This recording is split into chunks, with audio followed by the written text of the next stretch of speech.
अस्सलाम वालेकुम वन। आज की हमारी वीडियो का टाइटल है रिपल टैंक। और रिपल टैंक के अंदर हमने करना क्या, हमने वेव सबसे पहले प्रोड्यूस करनी है और उसके बाद वेव की कैरेक्टरिस्टिक्स स्टडी करनी है। तो सबसे पहले हम इसकी ना आज सबसे पहले हम इसकी कंस्ट्रक्शन वगैरह देख लेते हैं कि रिपल टैंक में क्या क्या चीज़ें आती हैं। तो रिपल टैंक ना कुछ इस तरह का एक डिवाइस होता है। ठीक है, ये अपरेटस है। इससे हमने करना क्या, इससे हमने ना प्लेन वेव फ्रंट क्रिएट करने हैं। प्लेन वेव फ्रंट क्या होते हैं और सर्कुलर वेव फ्रंट क्या होते हैं, तो ये ज़रा देख लेते हैं। ज़रा देखिएगा यहाँ पर आपके पास जो वेव फ्रंट बन रहे हैं वो किस तरह के हैं। ये सर्कुलर या हम इसे सेमी सर्कुलर वेव फ्रंट कह सकते हैं। ये वही चीज़ अगर हम ऊपर से देखेंगे तो ऐसे नज़र आएंगे, साइड से देखेंगे तो आपको वेव्स नज़र आएंगी, मतलब ट्वर्स एंड ट्रफ की फॉर्म में नज़र आएंगी चीज़ें। तो देखिएगा ज़रा, अगर मैं इसे आपको साइड से दिखाऊँ तो आपको इसके क्रस्ट एंड ट्रफ लाजमी नज़र आएंगे। तो ये देखिए आपको क्या नज़र आ रहा है, इसके क्रस्ट एंड ट्रफ यहाँ पे नज़र आ रहे हैं। वेल, हमारे जो रिपल टैंक के अंदर हमारा कंसर्न सर्कुलर वेव फ्रंट के साथ नहीं है, हमारा कंसर्न स्ट्रेट वेव फ्रंट के साथ है। तो यहाँ से हम देखना, यहाँ पे सोर्स डिपेंड करेगा। जिस तरह का सोर्स आपका होगा वाइब्रेटिंग सोर्स, उस तरह की क्या होगी आपकी वेव्स क्रिएट होंगी। तो हमें ना यहाँ पे स्ट्रेट वेव फ्रंट चाहिए, हमें सर्कुलर वेव फ्रंट नहीं चाहिए। यहाँ पे हम स्ट्रेट वेव फ्रंट क्या करते हैं, प्रोड्यूस करते हैं। तो स्ट्रेट वेव फ्रंट का अगर हम ऊपर से देखें तो कुछ इस तरह के वेव फ्रंट आपके यहाँ पे नज़र आएंगे। ठीक है, तो यहाँ पे बात समझ आ गई है कि आपके पास क्या है कि रिपल टैंक के अंदर खाली आप स्ट्रेट वेव फ्रंट इस तरह के क्या करेंगे, स्टडी करेंगे। अच्छा, रिपल टैंक होता है क्या? रिपल टैंक सबसे पहले हम देख लेते हैं बुक से। ये लॉन्ग क्वेश्चन में भी आ सकता है, इसमें सारी चीज़ें आपने बतानी। तो रिपल टैंक सबसे पहले क्या कहता है, ripple tank is a device. ये एक डिवाइस है, ये ऑपरेटर्स है, जिससे हम क्या कर सकते हैं, वाटर वेव को प्रोड्यूस कर सकते हैं। अब जाहिर सी बात है, वाटर वेव को प्रोड्यूस करेंगे तो उससे हम क्या करेंगे, स्टडी करेंगे उसके कैरेक्टरिस्टिक्स। अब यहाँ पे एक बात याद रखनी है, वाटर वेव जो प्रोड्यूस करते हैं ना, वो कौन से आप वेव फ्रंट प्रोड्यूस करते हैं। तो यहाँ पे हमने याद रखना है कि हम क्या करते हैं, हमें चाहिए इससे कौन से वेव फ्रंट है, स्टेट, स्टेट भी कहते हैं और उसे प्लेन भी कहते हैं। प्लेन वेव फ्रंट चाहिए हमें। आगे क्या लिखा हुआ है, अब इस सेपरेटर्स के अंदर जो डिस्कशन है ना, वो हम देखते हैं कि इस सेपरेटर्स में क्या क्या चीज़ें आती हैं।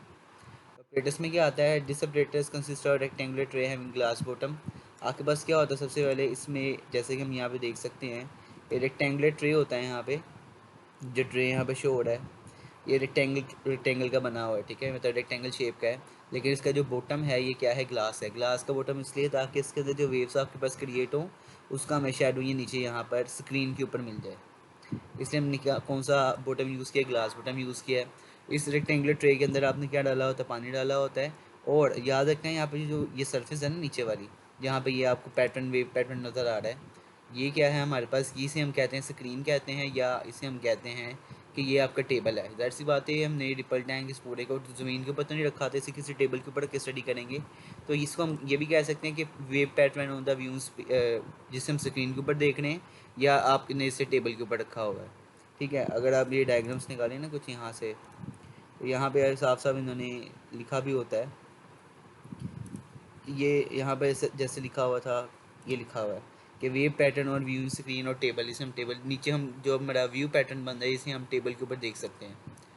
तो बात क्या समझ आ गई। और पहली बात क्या होगी, रेक्टेंगुलर ट्रे होती है जिसका बॉटम ग्लास का होता है, और उसके अंदर आपने पानी फिल किया होता है, जिसके अंदर आपने वेव्स प्रोड्यूस करनी है, स्ट्रेट वेव फ्रंट। और उसका फासला, मतलब जो एरो शो हो रहा है, जहाँ पे शेडो आएगा, मतलब स्क्रीन से फासला उसका कितना आता है, 1/2 मीटर का आता है। मतलब ये जो हमारे पास फासला यहाँ पे शो हुआ है कितना होगा, ये 1/2 मीटर का होगा।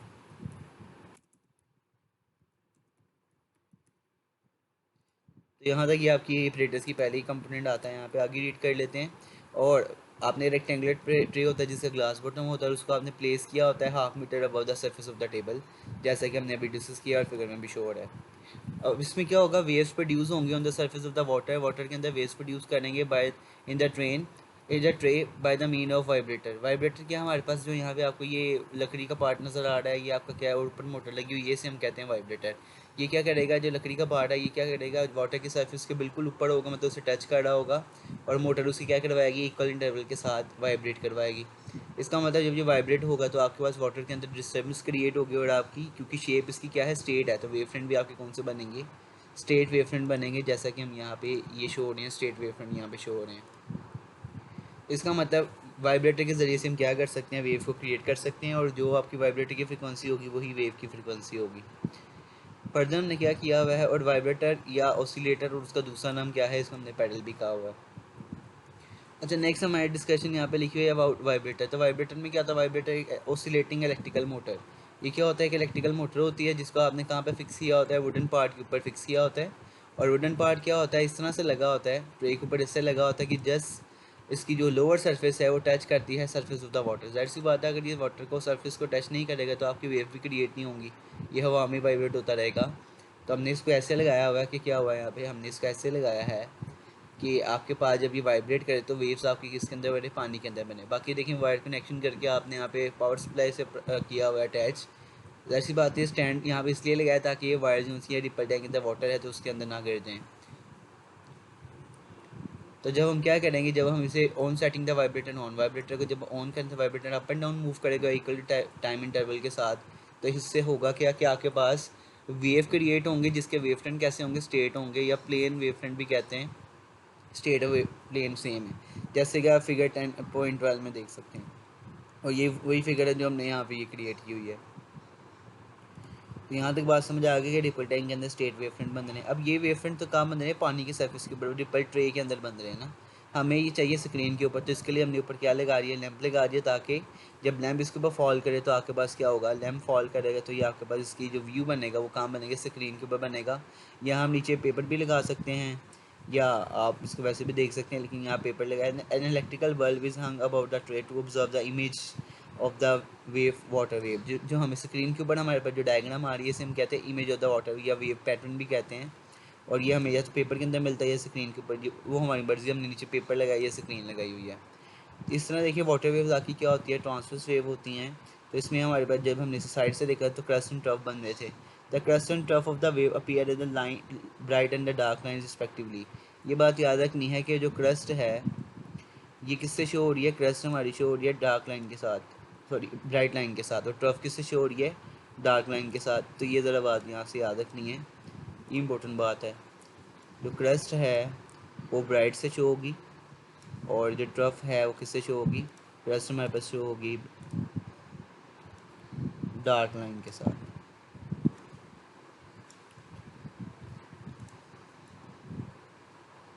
अच्छा, रीज़न क्या है अब इसकी? जो हमारे पास क्रस्ट होता है ना, अब रीज़न इसकी ये है, जो क्रस्ट होती है हमारे पास, क्रस्ट हमारे पास एक्ट करती है एज अ कन्वेक्स लेंस, और जो ट्रफ होती है वो एज अ करती है एज अ कनकेव लेंस। तो कन्वेक्स लेंस क्या करता है? हमारे पास सारी की सारी लाइट रेज को एक जगह पे क्या कर देता है? एक जगह पर वो फोकस करता है, जिसकी वजह से वहाँ पे ब्राइट लाइन आपको नज़र आती है। और ट्रफ क्या होती है? ट्रफ एज एक्ट करता है कनकेव लेंस, जो क्या करती है? सारी की सारी लाइट को डिस्पर्स कर, मतलब बिखेर देती है। तो आपको एक जगह के ऊपर ज़्यादा लाइट नज़र नहीं आती, ज़्यादा लाइट नहीं आ रही इसका, तो वहाँ पे क्या डार्क लाइन नज़र आएगी। यहाँ वेवफ्रंट ज़रा देखेंगे हम, तो यहाँ पे देखें जो ब्लू लाइन है इसे हम डार्क लाइन कहेंगे, जो जहाँ पे ब्लू लाइन नहीं है उसे हम क्या कहेंगे? वाइट लाइन कहेंगे। तो ये आपके क्या है? ये आपके crust and trough he show हो रहे हैं। अगर हम इसे ऊपर से देखेंगे तो स्ट्रेट वेव फ्रंट बनेंगे। तो यहाँ तक हमारे पास यह है, ये हमारे पास सारा हमने ये अभी तक देखा है कि रिपल टैंक के ज़रिए से कैसे हम क्या कर सकते हैं? रिपल टैंक के ज़रिए से हम स्टेट वेव फ्रंट कैसे प्रोड्यूस कर सकते हैं। अगर हम अभी स्टेट वेव फ्रंट प्रोड्यूस कर लिए उसके बाद हमने क्या करना है? उससे स्टडी करनी है कि वाटर वेव की डिफरेंट करेक्टरिस्टिक्स कौन कौन से हैं। तो वाटर वेव के डिफरेंट करेक्टरिस्टिक्स की अगर हम बात करें तो उसके अंदर आपके पास क्या आता है? उसके अंदर 4 करेक्टरिस्टिक्स आती हैं। पहली क्या है? रिफ्लेक्शन है। फिर आपके पास ये देखेंगे जो स्पीड ऑफ वाटर वेव किस पर डिपेंड करती है।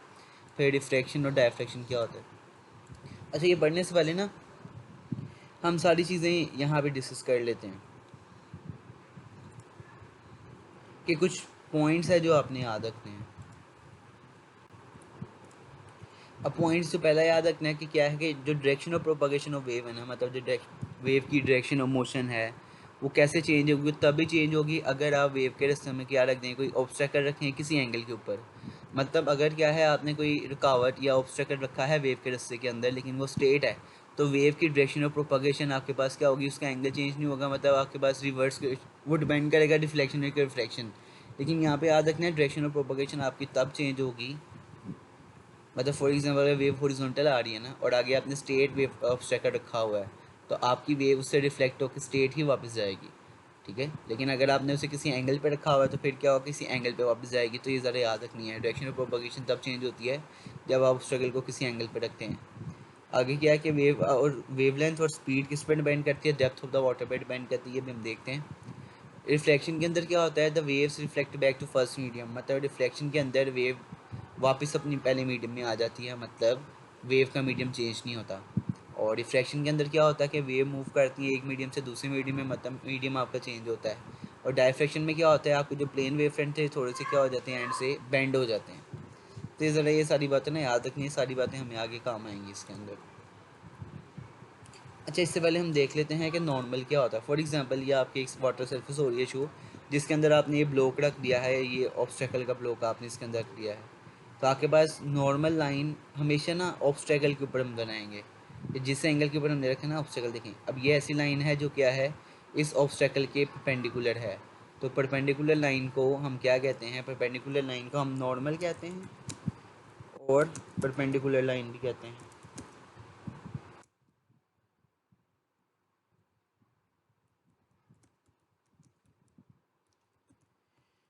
तो ये हमेशा याद रखना, जिसकी मर्ज़ी आप रिफ्लेक्शन पढ़ रहे हो, जो मर्ज़ी आप पढ़े हो वेव्स के अंदर, लाइट रेस पढ़ें, कुछ भी पढ़ें, वहाँ पे ये बात लाजमी ऐसे ही होगी कि नॉर्मल लाइन किसकी होगी, आपकी उस सरफेस के परपेंडिकुलर होगी जिसके ऊपर आपकी वेव फॉल कर रही है, ठीक है। ये ज़रा ना बात याद रखनी है। तो नॉर्मल हमारे पास नॉर्मल लाइन भी कहते हैं और परपेंडिकुलर लाइन भी कहते हैं। ये हमें हमारे पास क्या हो, हमेशा सरफेस के ऊपर, अब ये ज़रूरी नहीं बिल्कुल मिड में हो, आप नॉर्मल यहाँ भी ड्रॉ कर सकते हैं, नॉर्मल इस तरह आप जहाँ मर्ज़ी क्या कर सकते हैं, ड्रॉ कर सकते हैं, लेकिन ये नॉर्मल लाइन क्या होगा, हर बार आपकी जो ऑब्स्टेकल है ये सरफेस की क्या होगा, परपेंडिकुलर होगा। और हमने एक और बात पढ़ी थी कि आपके पास क्या होता है, डायरेक्शन ऑफ प्रोपगेशन क्या होता है। जैसे देखें ये आपके पास वेव्स है ना, तो अगर हम इसको ही देख लें एक बार,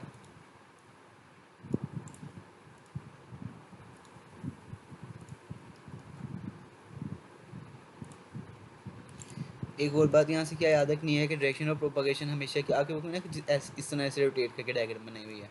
तो डायरेक्शन ऑफ ये आपके क्या है, प्लेन वेव फ्रंट है, तो डायरेक्शन ऑफ प्रोपगेशन हमेशा क्या होते हैं, स्ट्रेट वेव फ्रंट के परपेंडिकुलर होते हैं हर केस में। तो ये देख सकते हैं कि जो ऑरेंज लाइन है ये आपके पास क्या शो कर रही है, डायरेक्शन ऑफ प्रोपगेशन शो कर रही है, और ये क्या है, परपेंडिकुलर किसके है, तो क्या आ गया,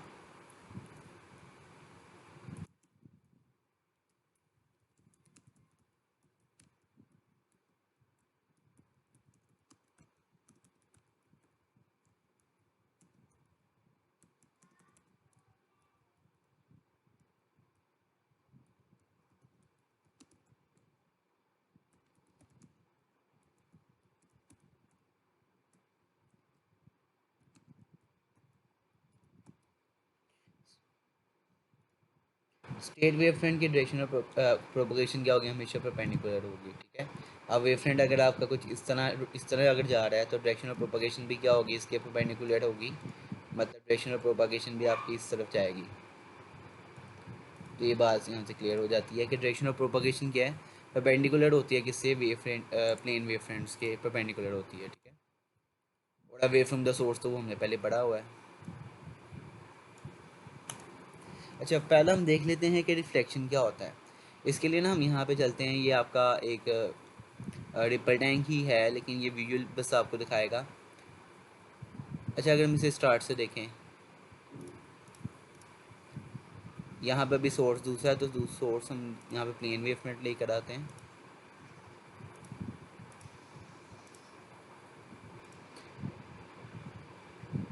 अभी हमारे पास क्या आ रहे हैं, यहाँ से स्ट्रेट वेव फ्रंट नीचे आ रहे हैं, तो नीचे आ रहे हैं, तो अभी हम क्या करें, अगर हम इसके रास्ते में कोई ऑब्स्टेकल रख दें, जैसे फॉर एग्जांपल हम कोई वॉल रख देते हैं या कोई यहाँ पे वॉल ही रख देते हैं, ठीक है, कि मेरे ख्याल से डायग्राम में मैंने वॉल ही रखी हुई है यहाँ पे। तो हम भी क्या करते हैं ना, यहाँ पे वॉल का मतलब है कि पानी से आगे नहीं जा सकता, तो ये हमारे पास वॉल है, तो हम इस वॉल को ना यहाँ पे इस तरह से रख देते हैं।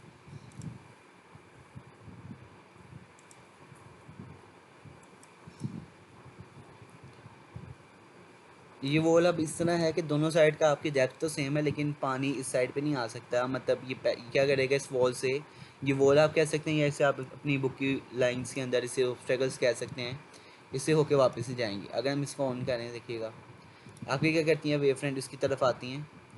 अब वेव फ्रंट जो वेव इसकी तरफ आ रही है ना, ये इसके ऊपर इंसिडेंट कर रही है, तो इस वेव को कहेंगे हम इंसिडेंट वेव। पहले ना हम इसको यहाँ पे स्टडी करते हैं ये हो क्या रहा है यहाँ पे।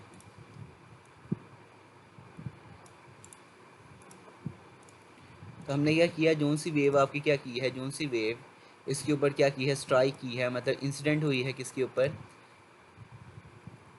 वेव फ्रंट के ऊपर। जो आपकी ऑब्स्टेकल जो दीवार है उसके ऊपर डिफरेंट हुई है, ज़रा दिखेगा। यहाँ पे हम ज़रा बनाते हैं, आपके पास ये क्या आ रही है, ये आ रही है यहाँ पे इस तरफ, डायरेक्शन ऑफ प्रोपागेशन आपकी किस तरफ आएगी, perpendicular to the wave front आएगी। इसका मतलब ये जो हमने बनाई है ये डायरेक्शन ऑफ प्रोपागेशन है। इसको हम रेड से शो कर देते हैं यहाँ पे।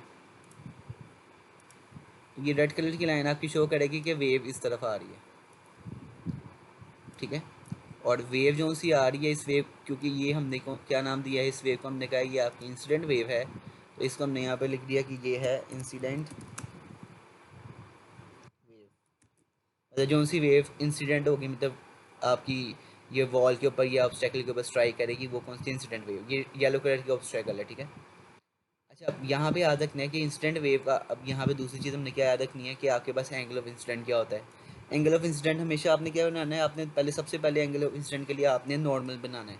तो नॉर्मल हमने क्या कहा था, नॉर्मल हमेशा ऐसी लाइन होगी जो किसके परपेंडिकुलर होगी, वेव फ्रंट के परपेंडिकुलर होगी। तो हम यहाँ पे एक ऐसी लाइन लगाते हैं जो वेव फ्रंट के परपेंडिकुलर है। तो हम इसको अगर देखें,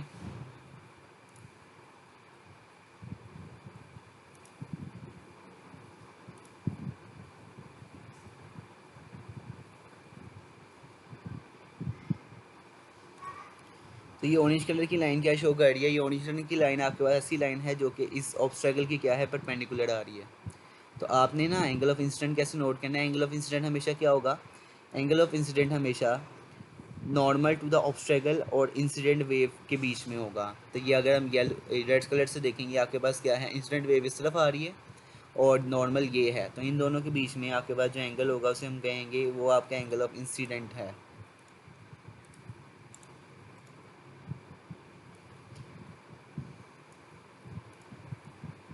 इसका मतलब आप कह सकते हैं डायरेक्शन ऑफ प्रोपगेशन और आपके पास जो नॉर्मल टू द सरफेस के बीच में एंगल होगा उसे हम क्या कहेंगे, वो एंगल होगा एंगल ऑफ इंसिडेंट।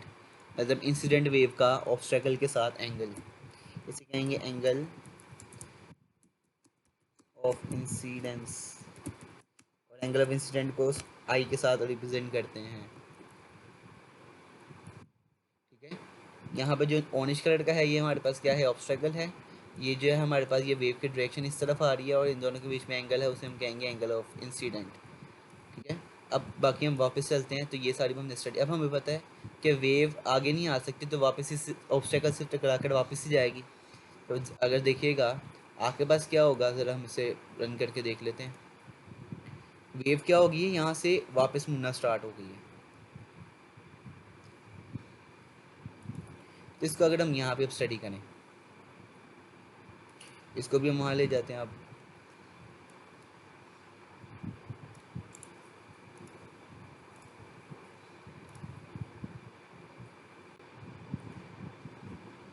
अच्छा, ये अभी हमने यहाँ पे कॉपी कर लिया। तो सबसे पहले देखिएगा वेव की अब डायरेक्शन ऑफ प्रोपागेशन किस तरफ है। अब वेव इससे रिफ्लेक्ट होकर इस तरफ वापस आ रही है, तो इसका मतलब डायरेक्शन ऑफ प्रोपागेशन क्या होगी, आपकी वेव फ्रंट, अब जो सी वेव वापस आ रही है इसे हम कहते हैं रिफ्लेक्टेड वेव। मतलब जो वेव रिफ्लेक्ट होकर के आई है वापस आई है। तो ज़रा देखिए रिफ्लेक्टेड वेव की डायरेक्शन ऑफ प्रोपागेशन आपकी कुछ इस तरफ होगी, जो कि क्या है, इसके परपेंडिकुलर है।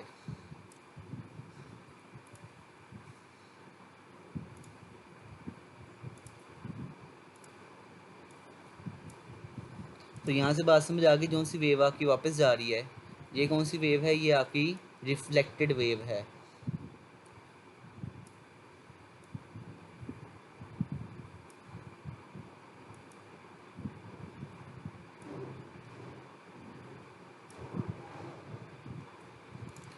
बात समझ के आया, ये एक वेव जो आपके पास पहले जो आ रही थी उसे हम कहा है इंसिडेंट वेव, और जो सी वेव वापस जा रही है उसे हमने कौन सा कहा है, वो आपकी रिफ्लेक्टेड वेव है। तो अगर हम यहाँ पे देखें, यहाँ पे अगर हम इसे गौर से देखेंगे तो आपको ये नज़र आ जाएगा कि ये जो हमारे पास ग्रीन में वेव आ रही है ये आपकी इंसिडेंट वेव है, और रिफ्लेक्ट होकर जो रेड में वापस जा रही है ये रिफ्लेक्टेड वेव है। तो अभी हमने एंगल दूसरा देखना है कि अब हम पहले हम स्टडी कर ले कि एंगल ऑफ इंसिडेंट कौन सी है, ये हम देख चुके हैं।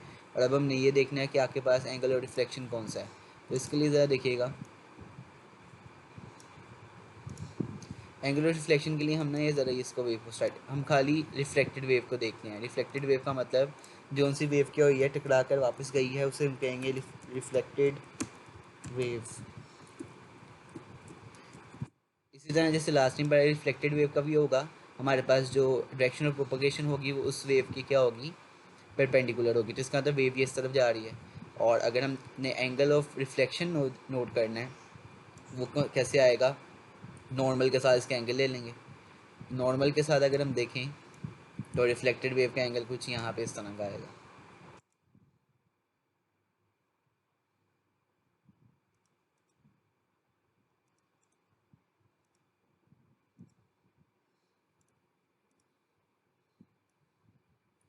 यहाँ पे जो एंगल बनेगा उसे हम कहेंगे एंगल ऑफ रिफ्लेक्शन।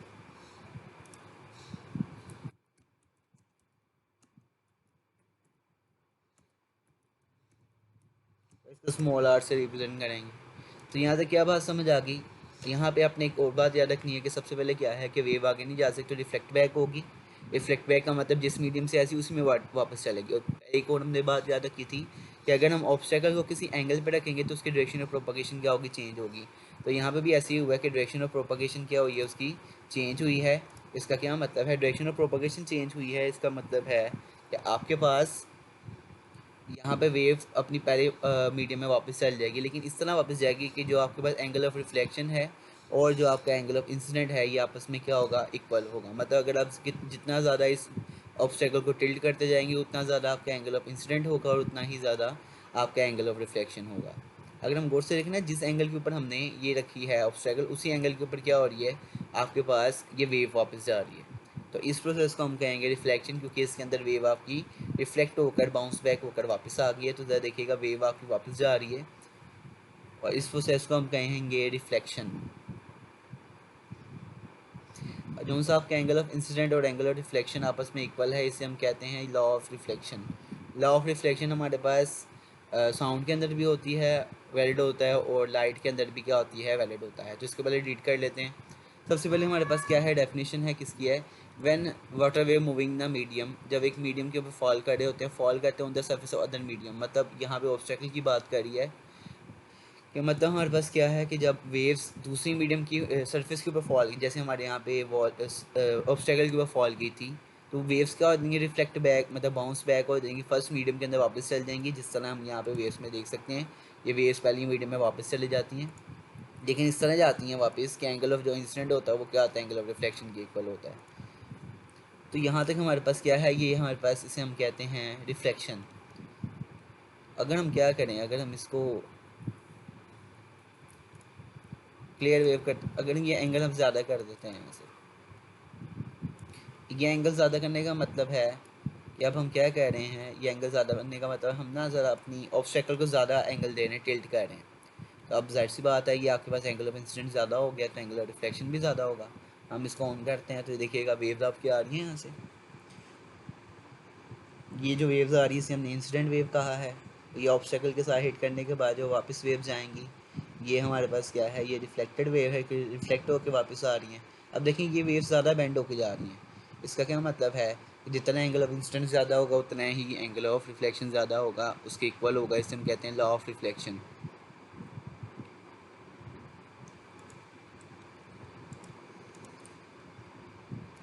बाकी यहाँ पे ये लिखा हुआ है, एक्सप्लेनेशन हम ऊपर से देखेंगे, इसके साथ अपने पेपर में डायग्राम भी ये साथ वाली बना के आनी है। ये डायग्राम नंबर ए और बी, यहाँ पे क्या है कि आपके पास रिफ्लेक्शन हो रही है।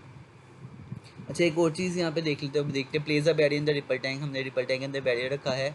The water wave will reflect from the barrier, water wave क्या करेंगी, बैरियर से रिफ्लेक्ट हो जाएंगी। It the barrier is place at some angle. अब वो बात है कि अगर हमने बैरियर को स्ट्रेट रखा है तो वेव्स आपकी जैसे आएंगी वैसे ही जाएंगी। अगर हम इसको यहाँ पे देखें, क्लियर वेव्स कर देते हैं, स्टॉप कर देते हैं, और ना ये बैरियर हम बिल्कुल स्ट्रेट कर देते हैं यहाँ पे।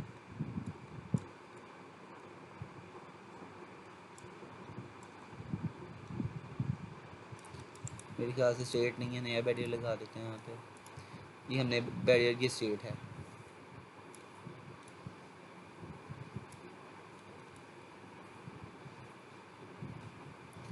अब इसमें हम देखेंगे कि वेव्स आपकी स्ट्रेट आएंगी। अब बैरियर एंगल पे नहीं है, बिल्कुल स्ट्रेट है, बिल्कुल स्ट्रेट है। तो इसका मतलब इसने क्या करना है, वेव्स को वापस तो भेजेगा, रिफ्लेक्ट तो करेगा, लेकिन आपका एंगल चेंज नहीं होगा।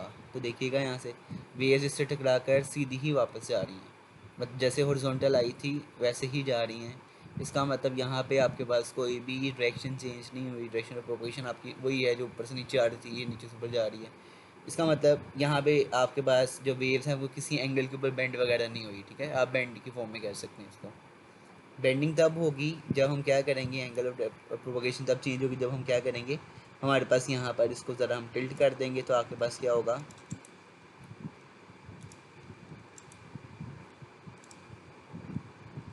डायरेक्शन ऑफ प्रोपोगेशन भी क्या हो जाएगी, यहाँ से चेंज हो जाएगी।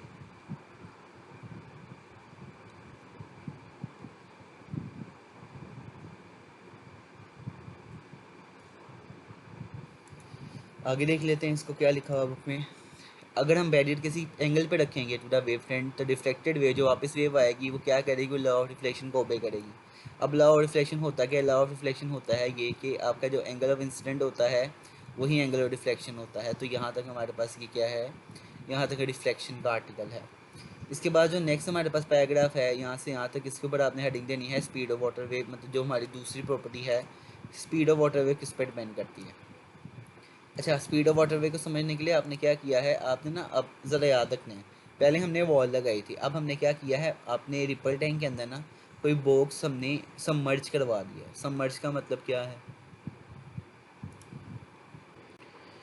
अच्छा अब देख लेते हैं कि अब हमने क्या किया है कि स्पीड ऑफ वाटरवे कैसे हमने देखनी है। तो देखिएगा ये ना रिपल टैंक जो रेक्टेंगुलर ट्रे है ना, उसको हमने साइड से दिखाया हुआ है। रेक्टेंगुलर ट्रे उसके बीच में क्या है, आपने पानी रखा हुआ रिपल टैंक का।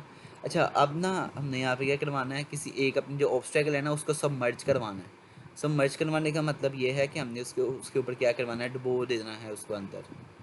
डुबोने का मतलब ये होता है कि आपके पास उसके ऊपर से पानी पास कर सकते हैं, नीचे से पानी पास नहीं कर सकता। तो हमने यहाँ पे क्या किया, इसको हम ये कह देते हैं कि ये क्या है, हमारे पास ये ऑब्स्टेकल है।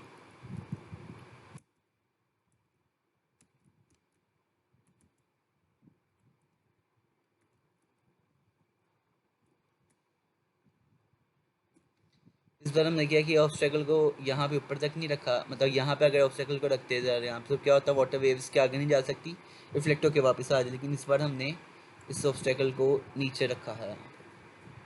तो जाहिर सी बात है, अगर ऑब्स्टेकल ज़रा बड़ा होता तो आप यहाँ पे ऐसे रख देते, वाटर वेव से टकरा के वापस आ जाती।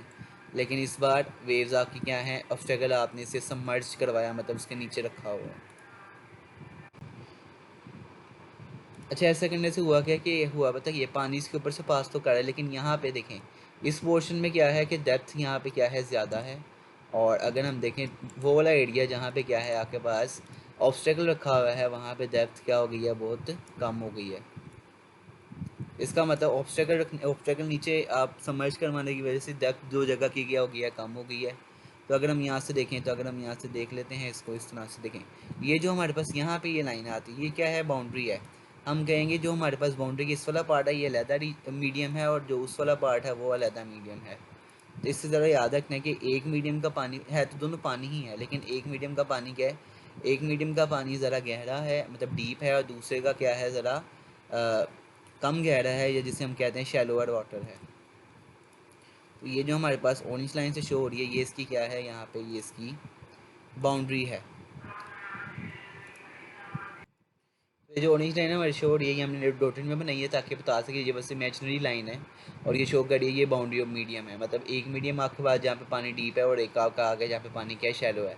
आपने ना बात याद रखनी है, ये हमने पहले ही पॉइंट याद रखा है, जैसे ही पानी डीप से शैलो वाटर में आता है, मतलब जैसी डेप्थ कम होती है, डीप में हम ये भी लिख सकते हैं कि इसकी क्या है, मोर डेप्थ है, और शैलो में लिखते हैं यहाँ पे कि इसकी क्या है, लेस डेप्थ है इसकी।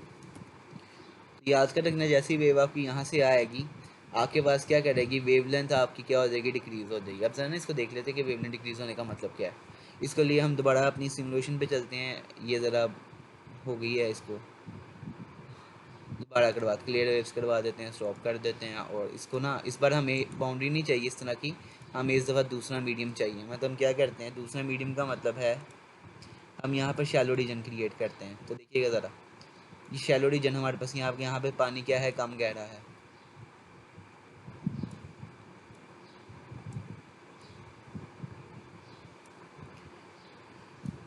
ये हमने वैसे ही ब्लॉक यहाँ पे रखा है जैसे हमने शेल यानी मैं ब्लॉक को सबमर्ज करवाया हुआ है। यहाँ पे अगर हम वेव्स को ऑन करते हैं देखिएगा, अब यहाँ पे ना एक बात समझ आ गई है। यहाँ पे पहले हम देख लेते हैं, ये दो आपके पास जो ब्लू लाइंस नज़र आ रही हैं ये आपके पास क्या है, ब्राइट लाइंस हैं, और डार्क वाली डार्क लाइंस हैं।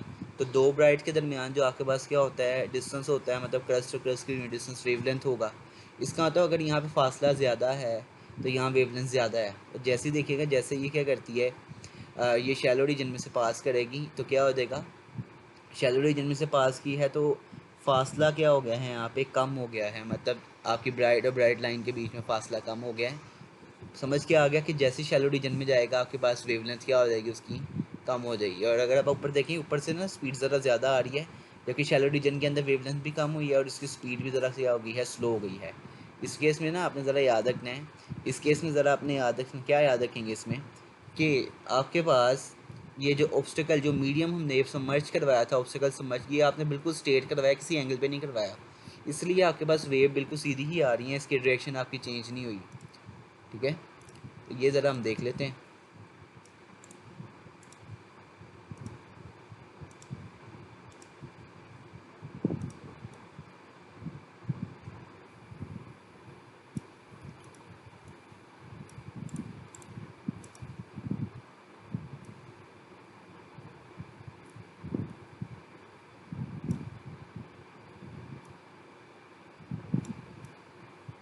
इसको ज़रा हम ज़रा यहाँ से स्टडी करें। तो यहाँ पे देखिएगा क्या बात समझ आ गई, यहाँ से वेव आपकी क्या आ रही थी, सीधी प्लेन आ रही थी। यहाँ पे प्लेन, क्योंकि आपने ऑब्स्टेकल को बिल्कुल सीधा रखा हुआ है, लेकिन यहाँ क्या है, वेवलेंथ ज़्यादा है। तो यहाँ पे हम लिखेंगे कि आपके पास जितनी डीप हो क्या कहते हैं, डेप्थ ज़्यादा होगी, उतना क्या होगा, वेवलेंथ ज़्यादा होगी।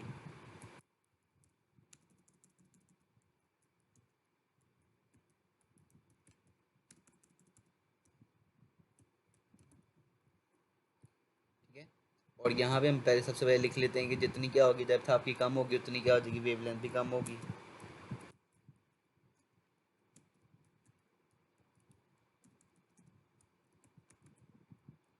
अब हमने पीछे ना एक रिलेशन पढ़ा था कि वी किसके इक्वल होता है, वेव्स के लिए बस एक ही फार्मूला है आपकी बुक में, वो है V is equal to F lambda का formula.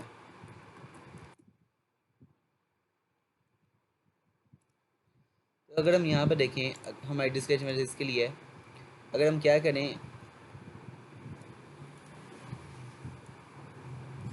We is equal to F lambda में देखें, फ्रीक्वेंसी की हमने बात की, फ्रीक्वेंसी को आप लोग, फ्रीक्वेंसी इस पर डिपेंड करती है, फ्रीक्वेंसी आपकी ऑसिलेटर या वाइब्रेटर पे डिपेंड, इसका मतलब फ्रीक्वेंसी तो यहाँ पे कांस्टेंट है। तो क्या बस बात समझ आ गई कि वेवलेंथ जहाँ पे कम होगी वहाँ पे स्पीड भी क्या होगी, कम होगी, जहाँ वेवलेंथ ज़्यादा होगी वहाँ स्पीड भी क्या होगी, ज़्यादा होगी। और ये तो हम इस एनिमेशन से देख भी सकते हैं कि जहाँ पे आपकी वेवलेंथ स्टॉप किया हुआ है, यहाँ पे वेव स्पीड में आ रही है और नीचे क्या है, आपकी स्लो हो रही है। तो इसका मतलब यहाँ तक हमें साफ साफ सारी बातें देख भी ली हैं सारी हमने, कि जहाँ पे वेवलेंथ कम है वहाँ स्पीड भी क्या है, कम है, और जहाँ वेवलेंथ ज़्यादा है वहाँ पे स्पीड भी क्या है, ज़्यादा है।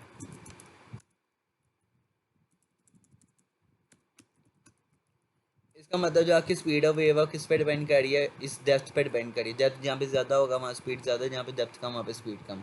तो ये हमारे पास ये दूसरी प्रॉपर्टी थी जो हमने यहाँ पे डिस्कस की है। तो ज़रा इसको भी रीड कर लेते हैं बुक से। तो इसमें क्या है, देखिएगा बुक में डायग्राम कुछ इस तरह से है। यहाँ पे देखिएगा ऊपर वाले में इसने निकला ये शैलो वाटर है, और नीचे वाले का ये डीप वाटर है। शैलो वाटर में देखें आपके पास वेव लाइन्स के बीच में डिस्टेंस कम है, और डीप वाटर के अंदर डिस्टेंस ज़्यादा है। डिस्टेंस ज़्यादा का मतलब यहाँ पे वेवलेंथ ज़्यादा है, ऊपर वेवलेंथ कम है। तो जहाँ पे वेवलेंथ कम होगी वहाँ पे स्पीड भी कम होगी, और जहाँ पे वेवलेंथ ज़्यादा होगी वहाँ स्पीड भी ज़्यादा होती है। वही डायग्राम जो हमने अभी यहाँ स्लाइड से डिस्कस की है। अच्छा, इसको रीड करें तो speed of a wave depend करती है डेप्थ, ये भी आपका एमसीक्यूज आ गया। इफ़ वी सबमर्ज, सबमर्ज का मतलब हमने अंदर डुबोया है, रिपल टैंक अंदर, कुछ डेप्थ ऑफ द वाटर क्या हो जाएगी, उसके ऊपर कम हो जाएगी। जैसे कि हमने यहाँ पे देखा, जहाँ पे हमने ऑब्स्टेकल रखा था उसके ऊपर वाली डेप्थ क्या होगी, पानी कम हो गया। देन एल्सफेयर का मतलब है ये बाकी सारी जगहों से। अच्छा, आगे क्या लिखा हुआ है, जब वाटर क्या होगा, एंटर होगा शैलो वाटर के अंदर, मतलब दूसरे रीजन के अंदर, उसकी वेवलेंथ डिक्रीज करेगी, लेकिन फ्रीक्वेंसी क्या हो जाएगी, remain same in both part, because frequency किस पर डिपेंड करती है, फ्रीक्वेंसी ऑफ द वाइब्रेटर पर। तो यहाँ पे जो मोस्ट इंपॉर्टेंट बात याद रखनी है वो ये है कि फ्रीक्वेंसी क्या रहेगी, सेम। ये सेम फ्रीक्वेंसी वाला भी एमसीक्यूज आता है, दोनों रीजन के अंदर फ्रीक्वेंसी क्या रहेंगी, सेम रहेगी। अब बात समझ आ गई है कि आपको समझ आ गया, जैसे ही आप कहीं पे डेप्थ कम करेंगे वहाँ पे वेवलेंथ आपकी इफेक्ट होती है। अब ना जो सबमर्ज आपने ब्लॉक करवाया ना, ये तो बिल्कुल स्ट्रेट रखा है। अगर आप इस ब्लॉक को ज़रा टेढ़ा करके सबमर्ज करवाएंगे तो क्या होगा, डायरेक्शन ऑफ प्रोपगेशन भी चेंज होगी, और उस प्रोसेस को हम कहेंगे रिफ्रैक्शन। तो ज़रा रिफ्रैक्शन के लिए हम ज़रा इसको देख लेते हैं। अच्छा, रिफ्रैक्शन के लिए देखिए हमने क्या किया है, वही ये आपके पास सबमर्ज ही है, लेकिन अब इसे ना थोड़ा टिल्ट कर दिया, तो किसी एंगल पे रख दिया है। तब देखें, अब आपको एक बात समझ आ गई है, जैसे वेव फ्रंट जो आ रही है ये आपकी कौन सी है, ये इंसिडेंट वेव है, जो आप इसके अंदर आएंगी वो रिफ्रैक्टेड वेव होंगी, ठीक है।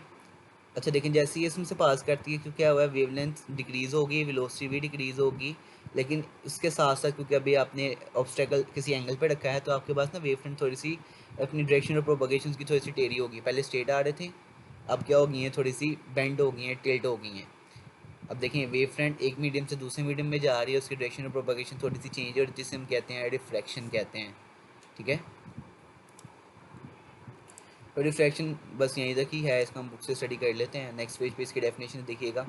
तो इसमें क्या होता है, रिफ्रैक्शन के अंदर क्या होता है, वैन जब हमारे पास क्या होता है, एक वेव होती है, एक मीडियम से दूसरे मीडियम में जाती है एट सम एंगल, क्योंकि जब एंगल नहीं होगा तो डायरेक्शन ऑफ प्रोपगेशन चेंज नहीं होगी, तो उसकी डायरेक्शन ऑफ ट्रैवल क्या हो जाती है, चेंज हो जाती है। तो ये आपके रिफ्रैक्शन की डेफिनेशन है। नेक्स्ट हम इसकी एक्सप्लेनेशन देख लेते हैं। इसकी एक्सप्लेनेशन देखिएगा, फोर जो ऑब्जर्वेशन के लिए हम ये एक्सपेरिमेंट बताइए, ऊपर वाला जो सबमर्ज करवाने वाला पार्ट है दोबारा करवाते हैं, लेकिन ऐसे करवाते हैं कि अब जो आपके पास डीप और शैलो के बीच में बाउंड्री है ना, उसे आपने किसी एंगल पर रखा है। तो अब हम क्या करेंगे, now will observe the in addition to change in length, क्योंकि अभी आपने क्या किया है, डेप्थ को कम किया है, तो अब वेवलेंथ तो चेंज होनी है, स्पीड तो चेंज होनी है, लेकिन उसके साथ द वेव इज चेंज है direction of propagation as well.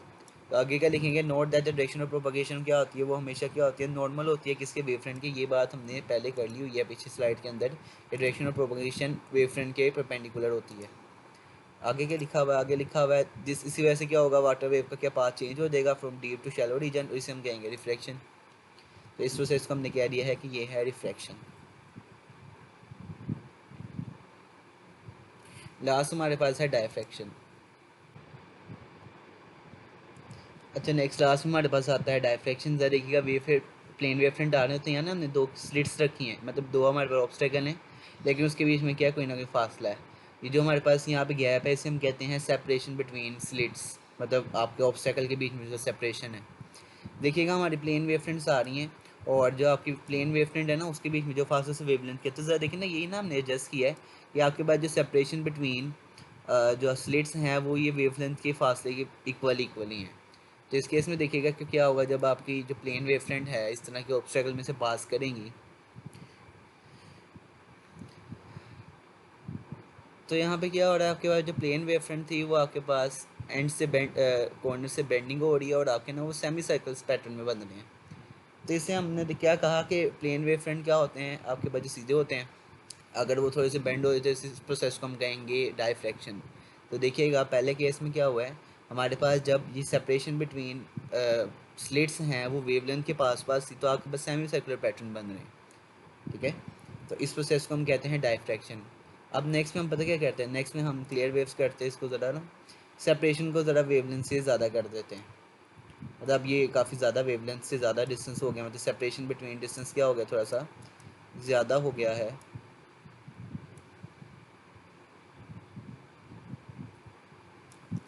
तो इस केस में अगर हम इसे स्टडी करने तो देखिएगा, तो वेव्स आएंगी, वो आपके ऑब्स्टेकल में से पास करेंगी। अब ज़रा यहाँ देखिए, आपकी बेंडिंग तो हो रही है, लेकिन यहाँ पे मिड से आपके पास जो वेव है वो बिल्कुल प्लेन ही है, लेकिन कॉर्नर से क्या हो रही है, बेंडिंग हो रही है। इसका क्या मतलब है, अगर हम सेपरेशन बिटवीन, अच्छा देखिए, जितनी ज़्यादा बेंडिंग होगी ना उतनी डायफ्रैक्शन ज़्यादा। अगर हम सेपरेशन बिटवीन स्लिट्स क्या कर रहे हैं, वेवलेंथ से ज़्यादा कर रहे हैं, तो आपकी क्या हो रही है, बेंडिंग कम हो रही है, मतलब बीच में से ऑलमोस्ट बिल्कुल स्ट्रेट ही है। तो क्या बात समझ आ गई, अगर हम सेपरेशन बिटवीन वेवलेंथ्स क्या करेंगे, सेपरेशन बिटवीन स्लिट्स को वेवलेंथ से ज़्यादा करेंगे, तो डायफ्रैक्शन कम होगी, बेंडिंग कम होगी। तो मैक्सिमम डायफ्रैक्शन या बेंडिंग आपको तब मिलेगी जब आपकी जो सेपरेशन बिटवीन स्लिट हैं वो आपकी वेवलेंथ के पास पास होगी वेव की, ठीक है।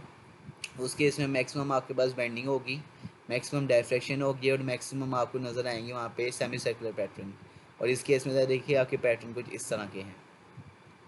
तो ये सारा प्रोसेस जहाँ पे आपके वेव फ्रंट क्या हो रहे हैं, थोड़े से बेंड होने से हम कहते हैं डायफ्रैक्शन। तो ये लास्ट हम रीड कर लेते हैं, डायफ्रैक्शन में क्या होता है। डायफ्रैक्शन में ज़रा देखिएगा, लिखा हुआ है यहाँ पे, द बेंडिंग और स्प्रेडिंग और wave around the sharp edges और कॉर्नर्स ऑफ ऑब्स्टेकल या स्लिट्स हम कहते हैं डायफ्रेक्शन। मतलब आपके वेव फ्रंट्स है ना सीधे वाले, अगर वो थोड़े से बेंड हो जाते हैं उसे हम डायफ्रेक्शन कहते हैं। तो ज़रा आगे देखिएगा, आगे क्या लिखा हुआ है। आगे लिखा हुआ है ना, generate state wave front triple tank के अंदर आपने स्टेट वेव फ्रंट जनरेट किए हैं। अभी जहाँ दो ऑब्स्टेकल लगा दिए, ऐसे लगा कि सेपरेशन बिटवीन दम वो किसके इक्वल वेवलेंथ होता है वाटर। जो पहले वाला केस है, ऊपर वाला केस है 10.16, जिसमें आपके सेपरेशन आलमोस्ट ये वेवलेंथ के इक्वल जब हमने किया था। After passing to the slits क्या होगा, ऑब्स्टेकल द वेव स्प्लिट करेंगी और उनकी डायरेक्शन कैसी आपके पैटर्न बनेंगे, उनमें सेमी सर्कल बनेंगे और इस केस में आपकी मैक्सिमम डायफ्रेक्शन होगी। अगर हम क्या कह रहे थे डायफ्रेक्शन, इसका क्या मतलब, ये जो लाइन लिखी है ना ये वाली, ये ज़्यादा इंपॉर्टेंट है। ये अगर आपको शॉर्ट क्वेश्चन में आ जाए कि डायफ्रेक्शन किस पे डिपेंड करती है, तो ये आपने याद रखना है। Diffraction of water way can be observe clearly the size of the obstacle is comparable with the wavelength of the wavelength of the way. इसका मतलब अगर स्लिट के बीच में जो सेपरेशन है वो वेवलेंथ के आस पास है, कंपेरेबल है, इसका मतलब तो आपकी मैक्सिमम सेमी सर्कल बनेगी या मैक्सिमम डायफ्रेक्शन होगी। और अगर आप ये डिस्टेंस सेपरेशन ज़्यादा करते रहते हैं तो क्या होगा, आपके पास कम बेंडिंग होगी या कम डायफ्रेक्शन होगी। तो 10.17 में क्या है, diffraction of water wave while passing through a slit greater than the wavelength. इस सेपरेशन आपकी वेवलेंथ से ज़्यादा है तो इस केस में क्या होगा, बहुत स्मॉल डायफ्रेक्शन देखने को मिलेगी। तो ये बेसिकली हमारे पास क्या आते हैं, चार प्रॉपर्टीज थी। इससे हमारा चैप्टर एंड हो जाए, लेकिन इसकी एक्सेस रहती है न्यूमेरिकल्स वगैरह हम नेक्स्ट वीडियोस में देखेंगे।